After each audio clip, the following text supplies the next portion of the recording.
Hello, this is Mr. Alvarez, and today I'm going to be teaching you guys some more comma manipulations. Specifically, we're breaking down the hand roll as well as the reverse grip, and we'll also look a little bit at a finger roll version to go into our reverse grip. All right, so let's break down the hand roll first.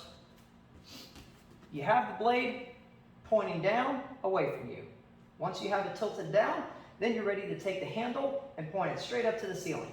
All of my fingers have let go at this point. The only thing that's still holding on to the comma is your thumb and the side of your hand.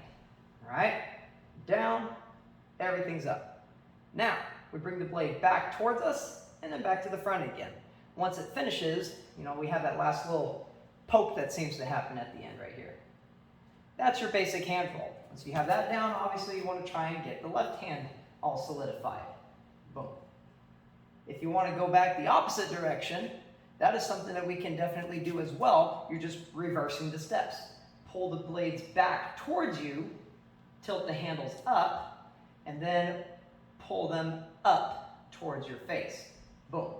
The weird part of this, at least visually when you're going to first start off, is that when we're pulling the blades up towards us, we have the point of the blades, spinning towards us, but at the very last second, boom, they flip away from us, right? It's gonna look and feel a little weird at first, just the way that works out, but once you get a chance to work on it a little bit more, right, it'll start to feel a little smoother, right?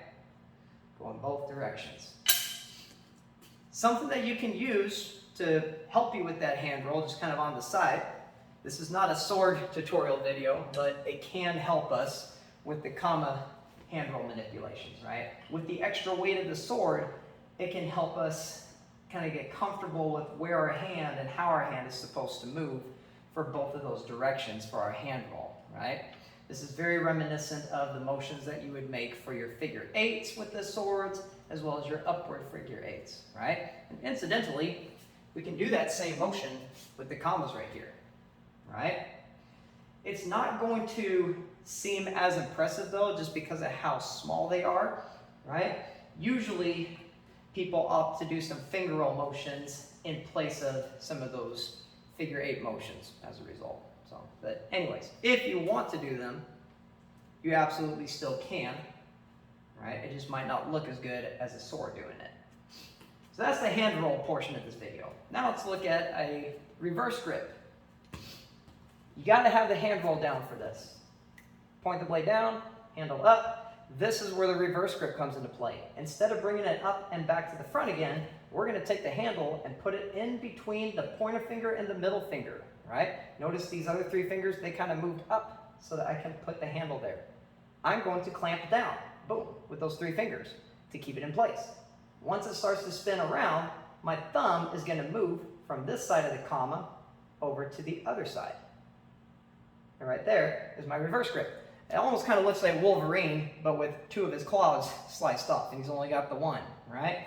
So that's basically the grip that we're going for right there. Point the blade down, handle up, put the handle in between your pointer finger and middle finger, and then as it's turning around, move the thumb around, and my palm goes from up to palm down right here.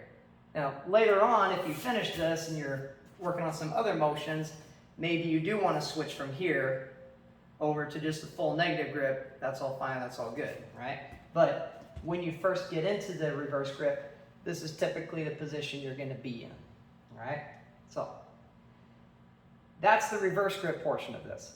Now, let's assume that you know how to do a finger roll, right? If you don't know how to do a finger roll, go check out that video first before you look at this thing here. So you have the finger roll down, right? Here's how we turn it into a reverse grip, right? And I'm going to do it kind of facing this angle so you can see a little better. We finger roll up. When you catch it right here with your thumb, right? I'm keeping my other three fingers out of the way for right now. Boom, catch it with your thumb. You're going to keep it spinning that same direction. Take your three fingers, put them on the opposite side of the comma right here. That's going to help you get into this little spin right here and into the reverse grip that I showed you earlier. Right? It's just transitioning from a finger roll. Finger roll, catch with your thumb, keep it spinning, put these fingers on the other side of the comma, and flip it around. I find it easiest for me, all right, to do the finger roll flat with my palm up into the reverse grip. To me, that just looks a little better. Because then that way, after we do our finger roll, go in this direction, we catch it, we can just keep that comma flowing that same direction, no problem, all the way to the end point with the reverse grip.